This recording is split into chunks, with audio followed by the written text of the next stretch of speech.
Hello everyone और स्वागत है आप सभी का एनसीटी कॉन्सेप्ट के ऑनलाइन लर्निंग प्लेटफॉर्म पर। मैं हूं आपकी हिस्ट्री मेंटोर साक्षी और आज हम साथ में करने वाले हैं 28 सबसे इम्पोर्टेंट क्वेश्चंस जो कि आपके एग्जाम पर्सपेक्टिव से बहुत ज़्यादा ज़रूरी है। ये मिक्स्ड क्वेश्चंस होंगे, ठीक है। इसमें एंशिएंट यानी कि प्राचीन भारत भी होगा, मिडिवल मध्यकालीन भारत भी होगा और मॉडर्न इंडिया आधुनिक भारत के इतिहास से भी सवाल होंगे, ठीक है। तो एक मिक्स सेट ऑफ क्वेश्चंस है और ये बहुत ही कुछ इंपॉर्टेंट क्वेश्चंस है जो आपके एग्जाम पॉइंट ऑफ पर्सपेक्टिव से काफी ज्यादा जरूरी है, ठीक है। तो अब हम सबसे पहले क्वेश्चन की तरफ बढ़ेंगे। मेरी ऐसी कोशिश रहेगी कि मैं आपको जो ऑप्शंस हैं उनके साथ साथ मतलब जो करेक्ट ऑप्शन है उसके साथ साथ बाकी ऑप्शंस को भी इवेलुएट करके पढ़ाऊं।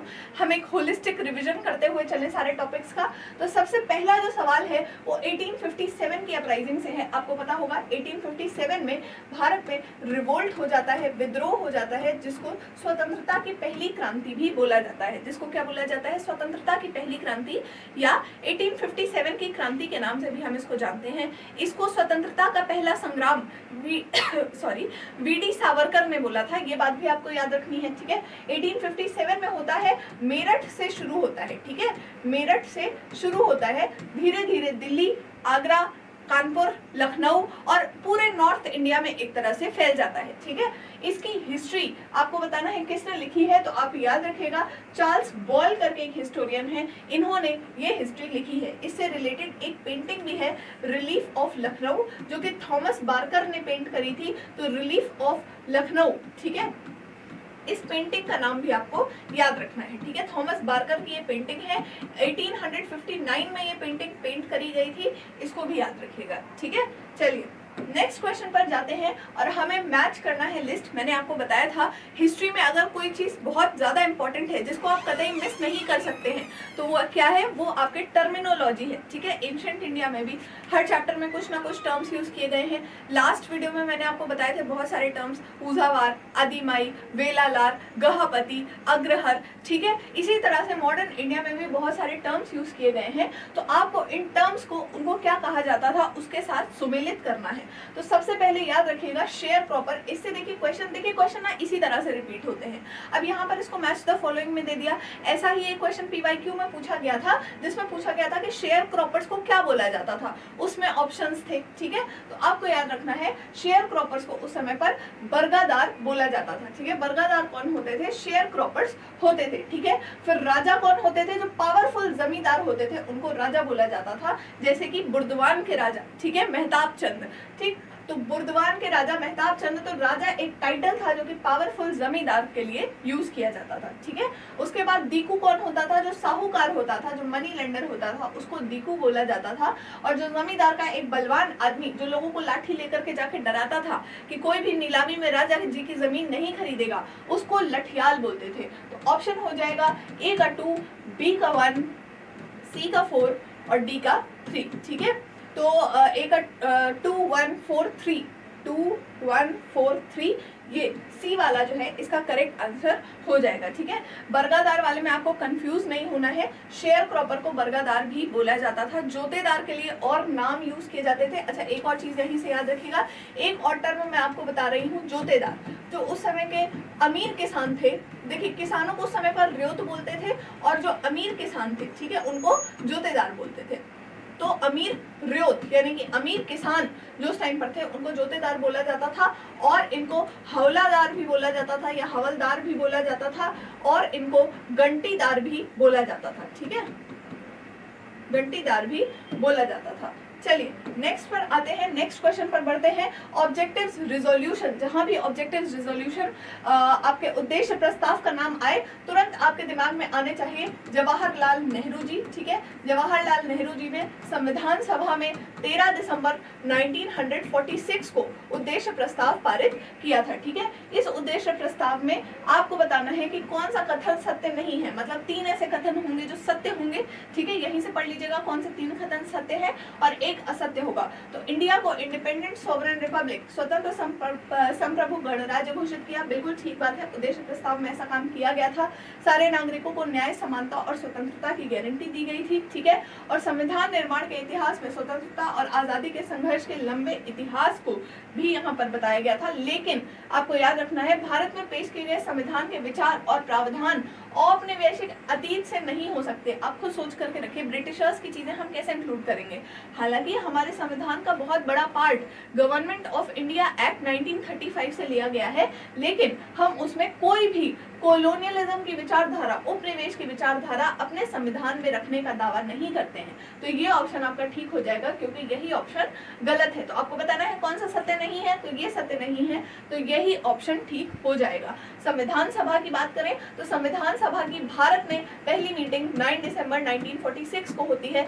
सच्चिदानंद सिन्हा जी को टेम्परेरी चेयरमैन यानी कि यहाँ पे अस्थायी रूप से अध्यक्ष बनाया जाता है। उसके बाद 11 दिसंबर 1946 को राजेंद्र प्रसाद जी को यहाँ पर परमानेंट अध्यक्ष के रूप में नियुक्त किया जाता है। संविधान सभा के बारे में ये भी याद रखिएगा कि BN राव जो थे वो यहाँ पर कॉन्स्टिट्यूशनल एंड लीगल एडवाइजर, संवैधानिक एडवाइजर, संवैधानिक आपके जो भी एडवाइस देते हैं, सलाहकार, संवैधानिक सलाहकार कौन थे? BN राव थे। ठीक है, संविधान सभा की सबसे इंपॉर्टेंट कमेटी कौन सी थी? तो वो मसौदा समिति थी, ड्राफ्टिंग कमेटी थी, जिसके चेयरमैन कौन थे? डॉक्टर भीमराव अंबेडकर थे। मसौदा समिति 29 अगस्त 1947 को बनती है, ये बात भी आप याद रख सकते हैं। ठीक है, तो ये हो गए संविधान सभा की बातें। नेक्स्ट क्वेश्चन पर बढ़ते हैं और देखते हैं एविडेंस ऑफ प्लग फील्ड। देखिए हड़प्पा से आप मान करके चलिए 1 से 2 सवाल और 2 से 3 भी हो सकते हैं। ठीक है, 1 से 2 से 3 सवाल आपसे पेपर में जरूर से पूछे जाएंगे, जिसमें से मेजॉरिटी क्या होगा? मेजॉरिटी यही पूछा जाएगा कि क्या चीज कहाँ से मिली, चाहे वो उसको मैच द फॉलोइंग में लेकर के पूछ ले, चाहे वो एक सिंगल क्वेश्चन की तरह पूछ ले। तो याद रख लीजिएगा कहाँ से क्या मिला? जुते हुए खेतों के साक्ष्य, एविडेंस ऑफ प्लग फील्ड कहाँ से मिला? तो कालीबंगन से मिला था, ये आपको याद रखना है। कालीबंगन से ही हमें फायर अल्टर्स, हवन कुंड भी मिले थे, ये बात भी आपको याद रखनी है। अच्छा, और क्या याद रख सकते हैं? और यहाँ पर याद रखिएगा एक छोटा सा सेटलमेंट है चनहुद्रो। ठीक है, चनहुद्रो, यहाँ से क्या मिला है? बीड मेकिंग फैक्ट्री मिली है, यहाँ से पता चलता है यहाँ पे शिल्पकला का कार्य होता था। ठीक है, और क्या याद रखेंगे? लोथल, लोथल से क्या मिला है? बंदरगाह मिला है। ठीक है, लोथल से क्या मिला है? बंदरगाह मिला है। तो इस तरह की चीजें आपको याद रखनी है। कैनाल्स जरूर से याद रखिएगा। नहरों के साक्ष्य कहाँ से मिले हैं? तो शोरतुघई से नहरों के साक्ष्य मिले हैं, जिससे हमें पता चलता है कि ये लोग नहरों का इस्तेमाल किया करते थे जुताई के लिए।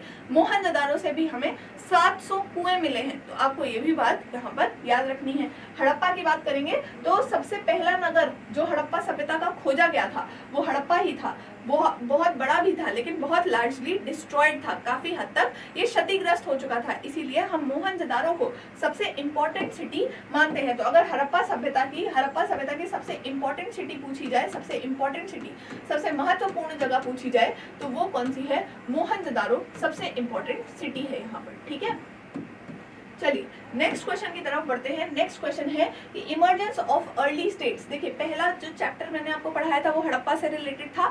दूसरे चैप्टर में मैंने आपको बताया उस समय पर कौन से पॉलिटिकल और इकोनॉमिक डेवलपमेंट्स हो रहे थे, कौन से राजनीतिक और आर्थिक डेवलपमेंट्स हो रहे थे। ठीक है, तो हमको पढ़ना है, हमको बताना है कि अर्ली स्टेट्स, राज्यों का उदय भारत में कब से शुरू होता है। तो लगभग मान करके चलिए 2nd सेंचुरी BCE। आप याद करिए सेकंड चैप्टर की टाइमलाइन क्या थी? 600 ईसा पूर्व से लेकर के 600 ईसा पूर्व से लेकर के 600 ईस्वी तक मैंने आपको पढ़ाया था। तो 600 ईसा पूर्व के अराउंड पर यहाँ पर स्टेट्स डेवलप होना, राज्य डेवलप होना शुरू हो गए थे। ठीक है, राज्य आने लगे थे। आपको मान के चलना है 22 जनपद थी, लड़ के 16 महाजनपद बची। ठीक है, कितनी महाजनपद बची? 16 महाजनपद। उस समय राज्यों को महाजनपद कहा जाता था। पहले जनपद बोला जाता था, फिर जब वो बड़ी हो गई तो उनको महाजनपद बोला जाने लगा।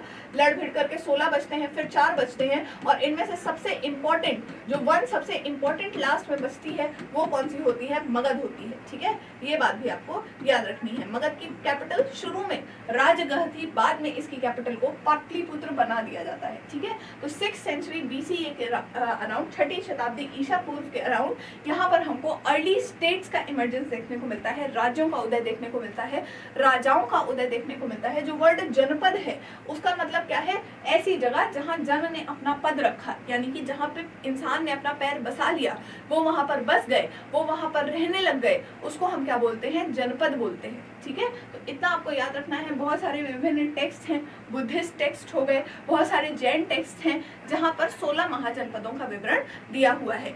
इसी अराउंड पर आपको याद रखना है 6th सेंचुरी BCE वाले ही टाइम पीरियड पर क्या होता है? ब्राह्मण जो होते हैं वो धर्म सूत्रों और धर्म शास्त्रों की रचना शुरू कर देते हैं। ठीक है, और धर्म सूत्रों और धर्म शास्त्रों में क्या लिखा हुआ है? तो उस समय समाज कैसा होगा, समाज सामाजिक व्यवस्था कैसी होगी, सोशल ऑर्डर कैसा होगा, लोगों को कैसा व्यवहार करना है, वो सारी चीजें इन्हीं धर्म सूत्रों और धर्मशास्त्रों में लिखी गई हैं। तो प्रारंभिक राज्यों का उद्भव किससे संबंधित है, यहाँ से संबंधित है। मगध सबसे इंपॉर्टेंट राज्य था जो हमें वहां पर उदय होता हुआ दिखता है। अब बताना है प्रयाग प्रशस्ति की रचना किस राजवंश के दरबारी कवि ने की थी। तो यहाँ से याद रखिएगा प्रयाग प्रशस्ति कहाँ पे है, तो प्रयागराज यानी कि इलाहाबाद में है, ठीक है।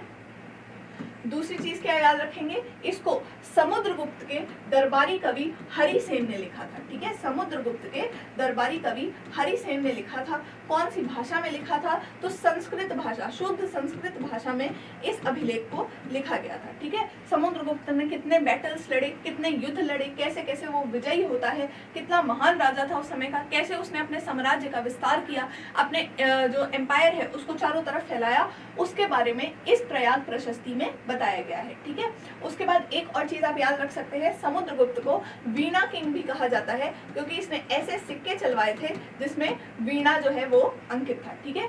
चंद्रगुप्त मौर्य की अगर हम बात करेंगे, चंद्रगुप्त मौर्य की अगर हम बात करेंगे तो चंद्रगुप्त मौर्य ने मगध साम्राज्य का राजा बनता है। चंद्रगुप्त मौर्य मौर्य वंश की स्थापना करता है 321 ईसा पूर्व में, ठीक है। चंद्रगुप्त के दरबार में जो प्रधानमंत्री होते हैं उनका नाम होता है चाणक्य। चाणक्य को ही कौटिल्य बोलते हैं, चाणक्य को ही विष्णुगुप्त भी बोलते हैं। इनकी बुक बहुत ज्यादा इंपॉर्टेंट है, अर्थशास्त्र नाम की बुक इन्होंने लिख रखी है, ठीक है। तो इतना आपको याद रखना है, बाकियों को दो को नहीं भी याद रखेंगे तो भी चलेगा, इन दो को जरूर से याद रखिएगा, चंद्रगुप्त मौर्य और चाणक्य, ठीक है। चंद्रगुप्त मौर्य के ही पोते का नाम अशोक था, जिनके बारे में हमने बहुत ही डिटेल में चैप्टर 2 में पढ़ा था, ठीक है। कौन से गवर्नर जनरल ने ऐसी पॉलिसीज, ऐसी नीतियां अपनाई जिससे सती प्रथा का अबॉलिशन हुआ। आपको पता होगा भारत में प्राचीन समय पर सती प्रथा बहुत ज्यादा प्रचलित थी, ठीक है। तो सती प्रथा को खत्म करने के लिए और भी सती प्रथा को भी खत्म किया, प्लस और भी सामाजिक सुधार के लिए, सामाजिक रिफॉर्म के लिए, सोशल रिफॉर्म के लिए और भी सामाजिक रिफॉर्म के लिए काम विलियम बेंटिक ने किया था, ठीक है। सती प्रथा की बात करें तो सती प्रथा को 1829 में भारत में खत्म किया गया था, ठीक है। 1829 में खत्म किया गया था। विलियम बेंटिक के साथ इसमें राजा राम मोहन रॉय का भी नाम आता है, ठीक है। RRM, राजा राम मोहन राजा ये तो इरेज ही हो गया, राजा राम मोहन रॉय का नाम भी इसमें आता है। इन्हीं के प्रयासों से, इन दोनों के प्रयासों से यहाँ पर सती प्रथा खत्म हुई थी। आपको याद रखना है 1828 में बनता है ब्रह्मो समाज। कौन बनाता है, राजा राम मोहन रॉय ब्रह्मो समाज बनाते हैं। उसके बाद वो विलियम बेंटिक से मिलते हैं जाकर के, और इन दोनों के प्रयासों से 1829 में सती प्रथा को अबॉलिश कर दिया जाता है, सती प्रथा को खत्म कर दिया जाता है। लॉर्ड डलहौजी दिख गए। लॉर्ड डलहौजी का नाम जुड़ा है हड़प नीति से, डॉक्ट्राइन ऑफ लैप्स। इसके तहत इन्होंने बहुत सारे राज्यों को हड़पने का काम किया, ठीक है।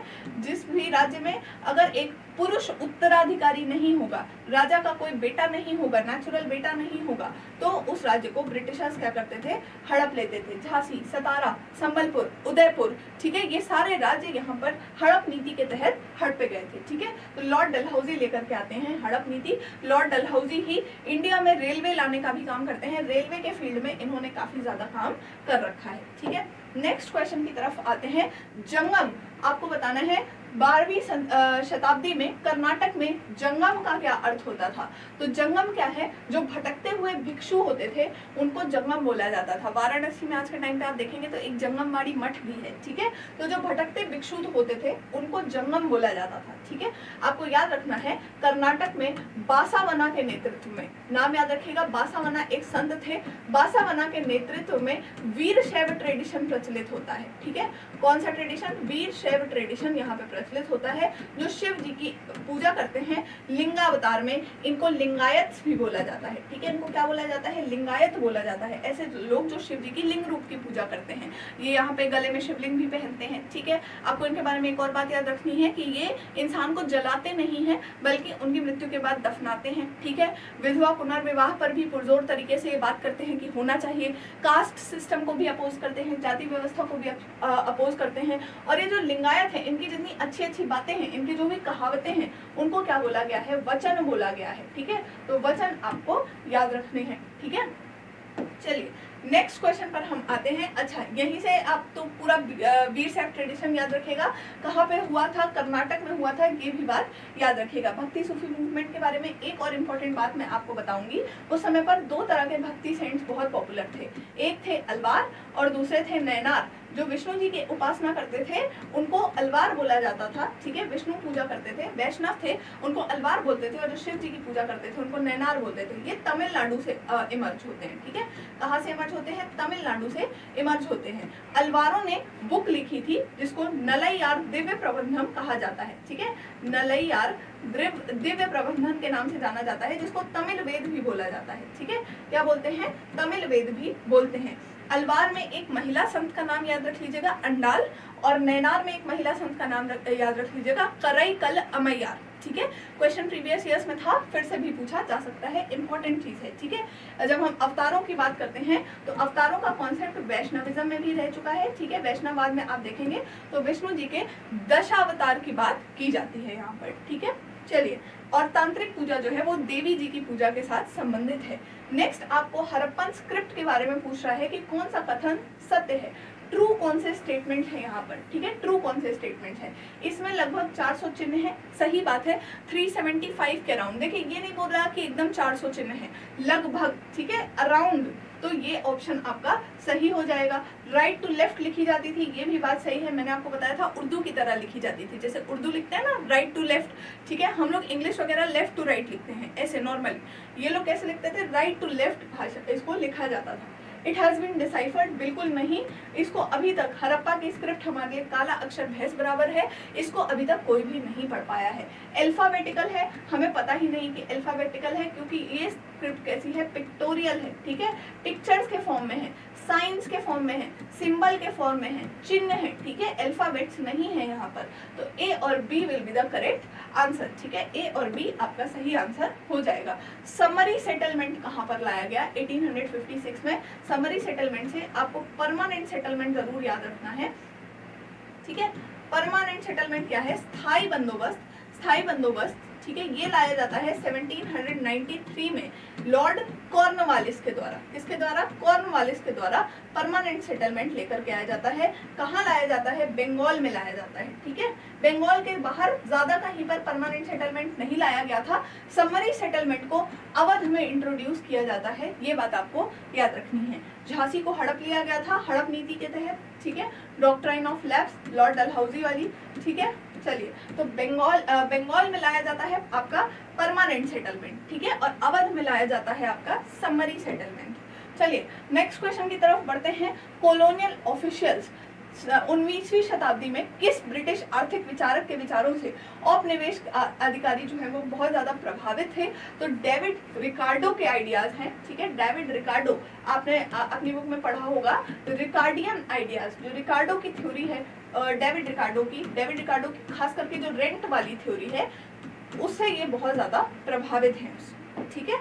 नेक्स्ट पर आएंगे, कॉन्स्टिट्यूएंट असेंबली में कितने मेंबर्स थे? जो संविधान सभा बनी उसमें कितने मेंबर्स थे? आपके सामने बहुत सारे ऑप्शंस हैं, मैंने आपको बताया था लक्ष्मीकांत वगैरह सारी बुक्स, गूगल, विकिपीडिया, हर जगह 299 आपको देखने को मिलेगा, लेकिन आपकी एनसीईआरटी 300 कहती है तो हम 300 मानेंगे, ठीक है। तो 300 मेंबर्स टोटल जो है आपके भारत की संविधान सभा में। कहाँ की संविधान सभा? इंडिया की संविधान सभा। जिस समय पार्टीशन के पहले प्री पार्टीशन जो संविधान सभा बनी थी उसमें 389 मेंबर्स थे, लेकिन जब पाकिस्तान अलग हो जाता है तो फाइनली 300 मेंबर्स या 299, लेकिन आप ये मत याद रखिएगा कि आपकी एनसीईआरटी में 300 है, तो आपको याद रखना है 300 मेंबर्स संविधान सभा में थे। सबसे पहली बार मिलते हैं 9 दिसंबर को, सच्चिदानंद सिन्हा, मैंने आपको बता ही दिया, ठीक है। 13 दिसंबर को यहाँ पर उद्देश्य प्रस्ताव पारित होता है, ठीक है। संविधान को बनने में लगभग 165 डेज का समय लगता है, ठीक है, 165 डेज का समय संविधान को बनने में लगता है। हमारे संविधान को 26 नवंबर 1949 को हम अडॉप्ट कर लेते हैं, ठीक है, अडॉप्ट कर लेते हैं, अपना लेते हैं, स्वीकार कर लेते हैं, और फाइनली 26 जनवरी 1950 को संविधान को लागू कर दिया जाता है। इसी दिन हम क्या मनाते हैं, रिपब्लिक डे। स्कूल जाके क्या खाते हैं, लड्डू, ठीक है। तो 26 जनवरी 1950 को इसको लागू कर दिया गया। 26 नवंबर 1949 को अडॉप्ट किया गया है। कहाँ से पता चलता है, भारत की संविधान की प्रस्तावना से हमें ये पता चलता है। ये चीज हमें प्रियम्बल से पता चलती है, ठीक है। जो इंट्रोडक्शन पेज है ना प्रियम्बल वाला, वहां से पता चलती है। आप पढ़ सकते हैं प्रियम्बल को, एनसीईआरटी में आगे दिया रहता है जनरली सारी बुक्स में। पहली वुमेन कौन थी जो भिक्षुनी बनी? अच्छा, भिक्षुनी वगैरह के बारे में कुछ चीजें याद रखिए। बुद्ध के जो शिष्य थे उन्होंने क्या किया, संघ ऑर्गेनाइज करने शुरू किए। वो क्या करते थे, जितने भी शिष्य थे वो मिल करके एक संघ बना लेते थे। शुरू में संघ में सिर्फ पुरुषों को जाने की इजाजत थी, ओनली मेन वर अलाउड। लेकिन बाद में बुद्ध के जो फेवरेट शिष्य थे, आनंद नाम था उनका, उनकी रिक्वेस्ट पर वुमेन को भी संघ में आने की आजादी दे दी गई, ठीक है। जो भी वुमेन संघ में आती थी उनको क्या बोला जाता था, भिक्षुनी या भिक्षुणी बोला जाता था, ठीक है। और ऐसी भिक्षुणियां, ऐसी कह सकते हैं भिक्षुणी, ऐसी भिक्षुणी जिनको लिबरेशन यानी कि जिनको मोक्ष मिल जाता था, उनको क्या कहा जाता था, थेरी कहा जाता था। याद रखना है आपको। जो सुत्त पिताका है, ठीक है। देखिए, बुद्ध की जितनी भी सेइंग्स हैं, बुद्ध के जितने भी कह सकते हैं ग्रंथ हैं बुद्धिज्म में, उनको मुख्यतः त्रिपिटकों में रखा गया है, ठीक है। 3 तरह की पिटक होती हैं, त्रिपिटक, ठीक है। सुत्त पिताका, विनय पिताका और अभिधम्म पिताका। तो जो सुत्त पिताका है, जिसमें बुद्ध की टीचिंग्स के बारे में बताया गया है, इसमें इसी के अंडर इन थेरीज की लाइफ को डिस्क्राइब करते हुए थेरी गाथा नाम का एक पार्ट आता है, ठीक है। आपको याद रखना है। देखिए, यहाँ पे एक काम करते हैं, एक सेपरेट स्लाइड ले लेते हैं और मैं आपको थोड़ा सा समझाऊं। जो बुद्धिस्ट टेक्स्ट हैं, जो बुद्ध की जितनी भी पूरे जीवन से संबंधित जितनी भी चीजें हैं, उनको त्रिपिटक में रखा गया है, ठीक है। किस में रखा गया है, त्रिपिटक में रखा गया है।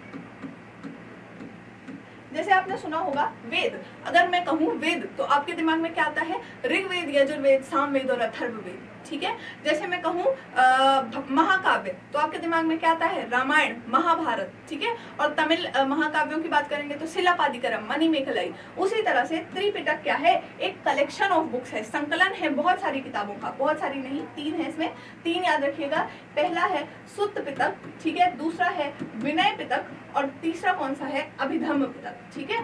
3 है। सुत्त पिटक में क्या लिखा हुआ है, बुद्ध जितनी भी बातें बोल करके गए हैं, बुद्ध की जितनी भी टीचिंग्स हैं, ठीक है। गौतम बुद्ध जो है उनकी जितनी भी शिक्षाएं हैं, जितनी भी उन्होंने बातें बोली हैं अच्छी अच्छी, उसको सुत्त पिटक में इंक्लूड किया गया है।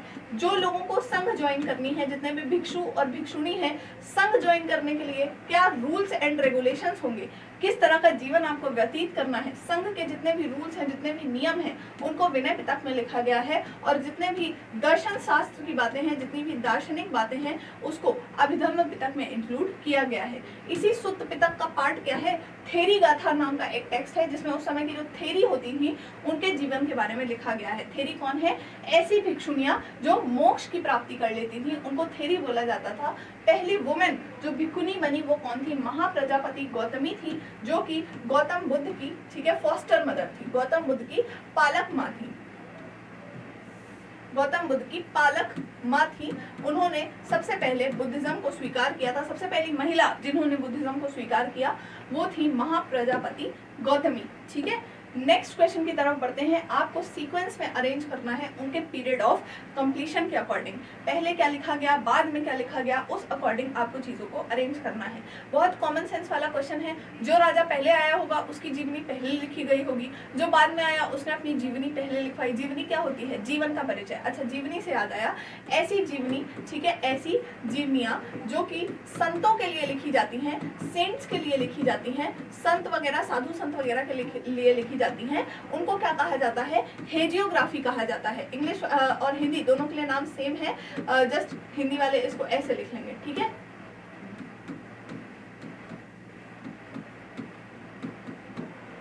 ऐसी जीवनियां जो कि संतों के लिए लिखी जाती हैं उनको हेजियोग्राफी बोला जाता है, ठीक है। तो ये तो संत वाली नहीं है, ये तो राजा वाली है। जो राजा पहले आया उसकी जीवनी पहले, जो बाद में आया उसकी जीवनी बाद में। मुगल साम्राज्य में राजा कैसे आए उसको याद करने की ट्रिक क्या है, भजसा, ठीक है। क्या ट्रिक है, भजसा। बाबर, हुमायूं, अकबर, जहांगीर, शाहजहां और औरंगजेब। तो सबसे पहले आया हुमायूं, तो सबसे पहले क्या लिखी जाएगी, हुमायूं नामा। देखिए डी एक ही में है पहले, तो ये सही हो जाएगा। हुमायूं के बाद उसका बेटा अकबर, तो फिर क्या लिखी जाएगी, अकबर नामा। ठीक है, बादशाह नामा किसके लिए लिखी गई, शाहजहां के लिए लिखी गई। अब्दुल हामिद लाहौरी का नाम याद रखिएगा, शाहजहां के लिए लिखी गई थी। अब्दुल हामिद लाहौरी, मोहम्मद वारिस, इन सब लोगों का नाम आपको याद रखना है। और आलमगीर नामा जो है वो औरंगजेब के लिए लिखी गई थी। ये जो आलमगीर टाइटल है ये किसका है, ये किसका टाइटल है, औरंगजेब का है। औरंगजेब ने आलमगीर का टाइटल ले रखा था। ठीक है, अब एक मूवी आई थी ना रिसेंट में, छावा, देखी होगी तो उसमें पता होगा आप लोगों को, बार बार आलमगीर आलमगीर बोलते हैं। तो आलमगीर जो टाइटल है वो औरंगजेब ने ले रखा है। ठीक है, सबसे पहले लिखी गई हुमायूंनामा गुलबदन बेगम के द्वारा, जो कि हुमायूं जी की बहन थी। अकबरनामा जो कि लिखी किसने, अबुल फजल ने। अकबरनामा का ही एक पार्ट क्या है, आईने अकबरी। ठीक है, आईने अकबरी जो है वो अकबरनामा का ही एक पार्ट है। ठीक है, तो DCBA will be the right answer. कालानुक्रम में व्यवस्थित करना है, पहले कौन सा आया है बाद में कौन सा आया है उसके अकॉर्डिंग आपको लिखना है। ठीक है, अच्छा, आलमगीर औरंगजेब की बेटी थी जहानारा, उसने शेख चिश्ती की ऑटोबायोग्राफी, शेख चिश्ती की जीवनी लिखी थी। ये बात भी आपको याद रखनी है। चलिए, आपको बताना है लेट हड़प्पन ऑक्यूपेशन की कौन कौन सी साइट्स हैं। मैंने आपको बोला था हड़प्पा सभ्यता की कुछ अर्ली इंपॉर्टेंट साइट्स, यानी कि जो हड़प्पा आया नहीं था जिस समय हड़प्पा सभ्यता शुरू था, उदय हो रहा था, अर्ली हड़प्पन साइट्स जो थी 4 मैंने बताई थी, अमरीनाल, कोटडीजी, सिसवाल, इस तरह, और डम्ब सादत। ठीक है, ये 4 याद रखनी है आपको। कुछ एक परिपक्व हड़प्पा सभ्यता की साइट्स याद रख लीजिएगा, इंपॉर्टेंट, जैसे मोहनजोदारो, हड़प्पा, चोलिस्तान, बनावली, कालीबंगन, लोथल, ठीक है, ढोलावीरा, और ये सब इंपॉर्टेंट साइट्स है परिपक्व हड़प्पा सभ्यता की। 2 और याद रखिएगा, अर्ली हड़प्पा सभ्यता की साइट्स और लेट हड़प्पा सभ्यता की साइट्स। इस तरह के क्वेश्चंस आपसे पूछे जा सकते हैं। ठीक है, तो अर्ली हड़प्पा में तो मैंने आपको बताया था अमरीनाल, सिसवाल, कोटडीजी और डम्ब सादत। लेट हड़प्पा में स्वात, झुकार, रंगपुर, ऐसी साइट्स आती हैं। ठीक है, तो आपको स्वात और झुकार दिख रहा है, ये अर्ली हड़प्पा की साइट्स हैं। ठीक है, ये क्या है, सॉरी, लेट हड़प्पा, उत्तर हड़प्पा कालीन आधिपत्य की साइट्स हैं। तो बी और सी जो है आपका करेक्ट आंसर हो जाएगा। शोरतु भाई से हमें नहरों के साक्ष्य मिले हैं, कैनाल्स के ट्रेस मिले हैं। ठीक है, ये बात आपको याद रखनी है। शोरतु भाई अफगानिस्तान में है। और उत्तर हड़प्पा कालीन आधिपत्य का कौन सा साइट है, बी और सी, स्वात और झुकार। नहीं बोलता कि अर्ली का कौन सा है, तो यहाँ पे लिखा होता कुछ अमरीनाल, सिसवाल, डम्ब सादत और कोटडीजी। ठीक है, तो ये आपको याद रखना है। चलिए, पैसेज बेस्ड क्वेश्चंस भी बहुत इंपॉर्टेंट है। पैसेज बेस्ड क्वेश्चंस अक्सर पूछे जाते हैं। महात्मा गांधी के बारे में आपको पैसेज दिया गया है, अगर पैसेज बेस्ड क्वेश्चन आए बहुत इजी होगा, पैसेज देख के डरिएगा मत, पैसेज में ही आपको आंसर मिल जाएगा। ठीक है, 1915 में मोहनदास करमचंद गांधी जो है वो 2 दशक बाहर रहने के बाद, अब्रॉड रहने के बाद अपने वतन वापस लौटते हैं। ठीक है, और जो काफी लंबा समय वो अपने जीवन का साउथ अफ्रीका में बिताते हैं, जहाँ वो एक लॉयर की तरह जाते हैं, वहां जाकर के बहुत सारे इंपॉर्टेंट केसेस लड़ते हैं। ठीक है, हिस्टोरियन चंद्रन देवनेसन ने क्या बोला है, south Africa was the making of Mahatma. South Africa में महात्मा का निर्माण हुआ। जो महात्मा गांधी, जो मोहनदास करमचंद गांधी हैं, वो साउथ अफ्रीका में ही महात्मा बन चुके थे। ठीक है, वहां पर उन्होंने अहिंसक विरोध की विशिष्ट तकनीकियों को गढ़ा, जिसको सत्याग्रह के नाम से जाना जाता है। ये सब चीजें हैं। पहला क्वेश्चन आपकी स्क्रीन के सामने है कि इन 1915 महात्मा गांधी इंडिया आए कौन से देश से, तो साउथ अफ्रीका से आए। डेट भी याद रख लीजिएगा, 9 जनवरी को आए थे, 1915 में आए थे। इसी दिन NRI डे भी मनाया जाता है। ठीक है, NRI डे बोल तो प्रवासी दिवस भी इसी दिन मनाया जाता है। ठीक है, प्रवासी दिवस इसी दिन मनाया जाता है। किसकी रिकमेंडेशन पे आते हैं, तो गोपाल कृष्ण गोखले, जिनको ये अपना राजनीतिक गुरु मानते हैं, उनकी रिकमेंडेशन में ये वापस आते हैं। सत्याग्रह की टेक्निक कहाँ पे इन्वेंट हुई, तो आपको याद रखना है साउथ अफ्रीका में ही इन्होंने सत्याग्रह की टेक्निक को इन्वेंट कर लिया था। सत्याग्रह की शुरुआत साउथ अफ्रीका से होती है। ठीक है, सबसे पहले सत्याग्रह इन्होंने साउथ अफ्रीका में ही किया था, बहुत सारे सत्याग्रह किए थे। उसके बाद जब ये भारत आए तो इन्होंने मुख्यतः आते 3 सत्याग्रह किए। ठीक है, सबसे पहला किया चंपारण का सत्याग्रह, बिहार में इंडिगो, नील की खेती जो लोग करते थे उनके समर्थन में 1917 में। दूसरा सत्याग्रह इन्होंने अहमदाबाद गुजरात में किया, मिल के वर्कर्स के लिए, ठीक है, वहां पे मिल में वर्कर्स काम कर रहे थे, उनको कुछ बोनस से रिलेटेड इशू था जिसके लिए वो विद्रोह कर रहे थे, तो उनके विद्रोह में साथ दिया उन्होंने, 1918 में हुआ। और तीसरा किसान आंदोलन एक खेड़ा में हुआ था 1918 में भी, 1918 में ये भी हुआ। तो ये थे 3 महात्मा गांधी के इम्पोर्टेंट सत्याग्रह जो इन्होंने किए। लेकिन सत्याग्रह की शुरुआत कहाँ से हुई थी? तो दक्षिण अफ्रीका से हुई थी। दक्षिण अफ्रीका में जो नस्ल भेद चल रहा था उसके अगेंस्ट इन्होंने काफी ज्यादा कार्य किया है, ठीक है। चलिए नेक्स्ट क्वेश्चन पे आते हैं। सबसे पहला पब्लिक अपीयरेंस महात्मा गांधी का कहाँ पे हुआ? तो बनारस में हुआ था, याद रखना है। बनारस में भी कहाँ? BHU में, बनारस हिंदू यूनिवर्सिटी जिस समय इनॉग्रेट हो रही थी, ठीक है। कब इनॉग्रेट हो रही थी? 1916 में। BHU के उद्घाटन में मालवीय जी ने मोहनदास करमचंद गांधी को बुलाया था। यहाँ पर ये सबसे पहली स्पीच देते हैं आकर के अपनी, सबसे पहला पब्लिक अपीयरेंस होता है इनका, ठीक है। BHU को बनाने का कार्य किसने किया है? तो पंडित मदन मोहन मालवीय जी ने, ठीक है, महामना जी ने BHU को बनाने का कार्य किया है। BHU एक सेंट्रल यूनिवर्सिटी है, नेशनल इंपॉर्टेंस की यूनिवर्सिटी है, ये भी बात आपको याद रखनी है। सबसे पहले उन्होंने पब्लिक अपीयरेंस गांधी जी ने BHU में 1916 में दिया था, ठीक है। चलिए नेक्स्ट क्वेश्चन की तरफ आते हैं। किस हिस्टोरियन ने बोला South Africa was the making of Mahatma? इसीलिए मैंने कहा था पैसेज ध्यान से पढ़िएगा। पैसेज बेस्ड क्वेश्चन आएगा तो उसमें एक भी क्वेश्चन गलत करने की संभावना नहीं है, क्योंकि उसी पैसेज के अंदर ही जवाब है। आपको बस पैसेज ध्यान से पढ़ना है, आपको बिल्कुल दिमाग नहीं लगाना। पैसेज ध्यान से पढ़ा होगा तो आपने देखा होगा चंद्रन देवनेसन ने क्या बोला कि साउथ अफ्रीका, दक्षिण अफ्रीका ही महात्मा गांधी के महात्मा बनने का निर्माण था। बाकी इरफान हबीब, रोमिला थापर, सीमा अलवी, ये सब जो है ये सब हिस्टोरियंस हैं, इन्होंने कुछ नहीं बोल रखा महात्मा गांधी के ऐसे विषय में। रोमिला थापर तो एंशिएंट हिस्ट्री वगैरह की बात करती हैं, पुरातत्व में काफी ज्यादा हिस्ट्री इन्होंने लिख रखी है एंशिएंट में। इरफान हबीब भी एंशिएंट से मिडिवल वाली हिस्ट्री ही लिखते हैं। तो चंद्रन देवनेसन का नाम आपको यहाँ पर याद रखना है। गांधी के पॉलिटिकल मेंटोर कौन थे? तो गोपाल कृष्ण गोखले जो है वो गांधी के पॉलिटिकल मेंटोर थे, ठीक है। इन्हीं का कॉन्सेप्ट है स्पिरिचुअलाइजेशन का। इतना नहीं भी याद रखेंगे तो भी चलेगा क्योंकि आपके सिलेबस का नहीं है, लेकिन गोपाल कृष्ण गोखले को याद रखिएगा। ये नरम दल के नेता थे, ठीक है, ये एक मॉडरेट थे, ये बात आपको याद रखनी है। मोहम्मद अली जिन्ना, इनका नाम जुड़ा है डायरेक्ट एक्शन डे से। इन्होंने बोला था डायरेक्ट एक्शन डे करने के लिए, ठीक है। प्रत्यक्ष कार्यवाही दिवस कब हुआ था? 16 अगस्त 1946 को।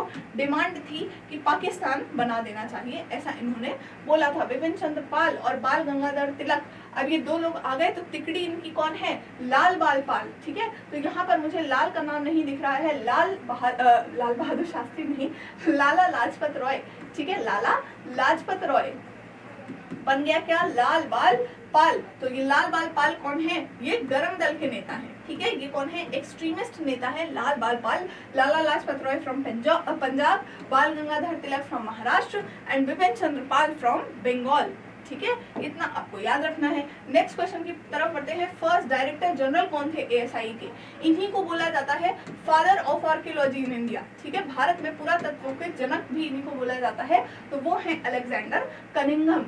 अच्छा, यहीं पर से एक चीज याद रख लीजिएगा, एक क्वेश्चन था कि मिलिट्री किसने लेकर के आई आर्कियोलॉजी में? मिलिट्री प्रिसीजन कौन लेकर के आया आर्कियोलॉजी के अंदर? बहुत सारी किताबों में मैंने जॉन मार्शल देखा था, ठीक है, लेकिन आपकी NCERT में REM व्हीलर लिखा है, ठीक है। तो आप REM व्हीलर ही याद रखिएगा, जॉन मार्शल नहीं होगा, ठीक है। बहुत सारी किताबों में है, जैसे देखिए संविधान सभा वाला, संविधान सभा में 299 मेंबर्स थे, बहुत सारी किताबों में लिखा हुआ है। लक्ष्मीकांत जैसी बड़ी बड़ी किताबों में लिखा हुआ है, लेकिन आपकी NCERT 300 मेंबर्स मानती है, तो हमको आपके पेपर के पर्सपेक्टिव से 300 ही मानना पड़ेगा। लेकिन आप इसीलिए आपकी NCERT में लिखा है कि REM व्हीलर ने ये काम किया था कि ये मिलिट्री प्रिसीजन लेकर के आए थे, ठीक है, मिलिट्री प्रिसीजन लेकर के आए थे आर्कियोलॉजी में। तो REM व्हीलर को आपको याद रखना है। REM व्हीलर जो है ये आर्मी के रिटायर्ड ब्रिगेडियर भी रह चुके थे, ठीक है। आर्मी में रिटायर्ड ब्रिगेडियर की पोस्ट से रिटायर हुए थे, यही मिलिट्री लेकर के आते हैं, याद रखिएगा। नेक्स्ट पे आते हैं।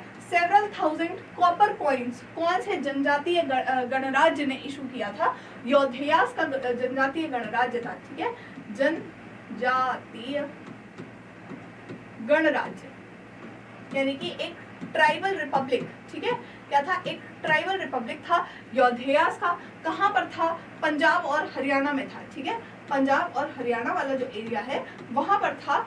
इन्होंने थाउजेंड्स ऑफ कॉपर कॉइन्स को इशू किया है। कुषाणों की बात करेंगे तो इन्होंने गोल्ड कॉइन्स इशू किए थे, ठीक है, इन्होंने गोल्ड कॉइन्स इशू किए थे। सबसे ज्यादा गोल्ड कॉइन्स कुषाणों ने ही इशू किए हैं, ठीक है, और सबसे प्योर गोल्ड कॉइन्स गुप्ताज ने इशू किए हैं। सबसे पहली बार गोल्ड कॉइन्स यमन ने, इंडो ग्रीक्स जो थे, इंडो ग्रीक रूलर्स जो थे उन्होंने किए थे। सबसे पहली बार इंडो ग्रीक रूलर्स ने, सबसे ज्यादा गोल्ड कॉइन्स कुषाणों ने, और सबसे प्योर गोल्ड कॉइन्स गुप्ताज ने इशू किए थे। कुषाणों ने ही टाइटल भी ले रखा था, क्या, देवपुत्र का, सन ऑफ गॉड का टाइटल इन्होंने ले रखा था, ठीक है, इतना आपको यहाँ से याद रखना है। नेक्स्ट क्वेश्चन की तरफ आते हैं। देखिए मैंने आपको बताया नेक्स्ट क्वेश्चन भी वही आ गया, देवपुत्र का टाइटल किसने ले रखा है, तो कुषाण रूलर्स ने ले रखा है। कुषाण रूलर जो थे ये डिविनिटी को क्लेम करते थे, यानी कि ये कहते थे कि ये दिव्य शासक हैं, ठीक है, इनके पास भगवानों की शक्तियां हैं। आप देखेंगे मथुरा के पास एक मठ है, ठीक है, मथुरा जो है आज का, वहां उसके पास में एक मठ है। उस मठ के पास में आप देखेंगे कुषाणों ने अपने विशाल काय मूर्तियां लगवा रखी हैं, ठीक है, विशाल स्टैचूज रखवा रखे हैं अपने एक मठ के अंदर। तो इसलिए ये कहते थे कि हम जो है वो क्या है, दिव्य हैं। इन्होंने सिक्के भी छपवाए थे, सिक्के भी बनवाए थे, पंच कॉइन्स, ठीक है, पंच करके जो मुहर वाले कॉइन्स होते हैं वो बनवाए थे, जिसमें एक साइड कुषाण का शासक रहता था और दूसरे साइड जो है भगवान जी की फोटो रहती थी। आपको बताना है कि यूनिक कम्युनिकेशन दिल्ली सल्तनत में पोस्टल सिस्टम के बारे में किसने लिखा है, तो इब्न बतूता जो है, ठीक है, इब्न बतूता 14th सेंचुरी में आया था, 14वीं शताब्दी में आया था। उस समय एमबीटी का रूल चल रहा था, मोहम्मद बिन तुगलक का रूल चल रहा था दिल्ली में। कहाँ से आया था, याद रखिएगा, मोरक्को से आया था, ठीक है, मोरक्को जो कि इजिप्ट में है, इजिप्ट में नहीं है, अफ्रीका में है, ठीक है, सॉरी, इजिप्ट के पास है, अफ्रीका में है, ठीक है, मोरक्को से आया था, इंडिया आता है। मोहम्मद बिन तुगलक का रूल चल रहा होता है। मोहम्मद बिन तुगलक इसको काजी की उपाधि देता है, ठीक है, किसकी उपाधि देता है, काजी बना देता है इसको। लेकिन कुछ समय बाद इन दोनों के बीच में मिसअंडरस्टैंडिंग हो जाती है, तो इब्न बतूता को जेल भेज दिया जाता है। बाद में इब्न बतूता को जेल से निकाल भी दिया जाता है और चाइना भेज दिया जाता है, ठीक है, आपको इतना याद रखना है। तो इब्न बतूता ने दिल्ली के पोस्टल सिस्टम की बात करी है। यहाँ पर इस पोस्टल सिस्टम में ये क्या बताता है कि दो तरह के पोस्टल, दो तरह की डाक व्यवस्था है। एक जो पैदल होती है, फुट वाली, ठीक है, पैदल पैदल लोग जाते हैं, और दूसरी कौन सी, हॉर्स वाली, ठीक है। जो पैदल वाली है उसको उसने नाम दिया है दावा, ठीक है, दावा, और जो हॉर्स वाली है उस पोस्टल सिस्टम को उसने नाम क्या दिया है, उलूक, ठीक है, उलूक नाम दिया है। इतनी चीजें आपको इब्न बतूता से याद रखनी है। पोस्टल सिस्टम के बारे में भी इब्न बतूता ने बताया है, पान का भी डिस्क्रिप्शन दिया है इब्न बतूता ने, कोकोनट का भी डिस्क्रिप्शन दिया है इब्न बतूता ने, दिल्ली को भारत का सबसे बड़ा शहर बताया है इब्न बतूता ने, ताराबाद के बड़े से बाजार का डिस्क्रिप्शन दिया है इसने, ठीक है, और क्या याद रखेंगे, एक दौलताबाद करके एक शहर था उसका भी डिस्क्रिप्शन इब्न बतूता ने दे रखा है। इतनी पूरी इंफॉर्मेशन आपको इब्न बतूता से रिलेटेड याद रखनी है, ठीक है। इब्न बतूता से रिलेटेड एक और इन्फॉर्मेशन क्या है, रिहला वाली जो बुक है, रिहला बुक, जो कि कौन सी भाषा में लिखी है, अरबी भाषा में, अरबिक भाषा में लिखी है, इसको भी इसमें लिख रखा है। जहां जहां गया, जहां जहां घुमा फिरा, उन सब के बारे में इसने रिहला वाली बुक में बताया है। अलबरूनी आ गया, अलबरूनी कहाँ से आया था, उज्बेकिस्तान से आया था, ठीक है, उज्बेकिस्तान से आता है अलबरूनी, ठीक है। बुक लिखता है किताब उल हिंद, इसकी बुक जरूर से याद रखिएगा, किताब उल हिंद बुक इसने लिखी थी, और ये बुक भी अरबी भाषा में ही लिखी गई थी। तो पोस्टल सिस्टम के बारे में कौन बताया, इब्न बतूता ने पोस्टल सिस्टम के बारे में बताया था। बाकी पीटर मंडी जो है वो इंग्लैंड से आया था, अब्दुल रजाक समरकंदी हेरात से आया था, विजयनगर एम्पायर में, ठीक है। चलिए नेक्स्ट क्वेश्चन पे बढ़ते हैं। अकबरनामा को इंग्लिश में किसने ट्रांसलेट किया, तो अकबरनामा जो है वो ओरिजिनली अबुल फजल ने लिखा है, ठीक है, अबुल फजल ने लिखा है अकबरनामा। इसी के अंदर जो आईने अकबरी है वो भी अबुल फजल ने ही लिखी है। हेनरी बेवरेज जो है उन्होंने अकबरनामा का अंग्रेजी में अनुवाद किया था, ठीक है। नेक्स्ट पे आते हैं, नवाब वाजिद अली शाह की डेथ के बाद लखनऊ को किसने रिप्रेजेंट किया, तो लखनऊ में उस समय रहते थे तालुकदार, ठीक है, और ये जो तालुकदार थे ये बेगम हजरत महल के काफी वफादार थे, तो उन्होंने उनके छोटे बेटे बिजरिस कदर को लखनऊ का जो है नवाब घोषित कर दिया था, लखनऊ का लीडर घोषित कर दिया था, ठीक है। बाकी लखनऊ से रिवोल्ट लड़ने का काम बेगम हजरत महल ने किया था, ये बात आपको याद रखनी है, ठीक है। लखनऊ में ही हुआ था बैटल ऑफ चिन्हत, चिन्हत का युद्ध, ठीक है, हेनरी लॉरेंस और अहमदुल्ला शाह के बीच में। हेनरी लॉरेंस को अहमदुल्ला शाह और बरकत खान की जो टीम थी उन्होंने हरा दिया था। नेक्स्ट पर बढ़ते हैं। अच्छा, यहाँ पर एक और ऑप्शन देख लेते हैं। नाना साहेब का नाम दिख गया। नाना साहेब ने कानपुर से रिवोल्ट को लीड किया था, ठीक है। तांत्या टोपे का नाम भी इसी में जोड़ दीजिए। तांत्या टोपे और नाना साहेब दोनों ने मिल करके कानपुर से रिवोल्ट का नेतृत्व किया था, ठीक है।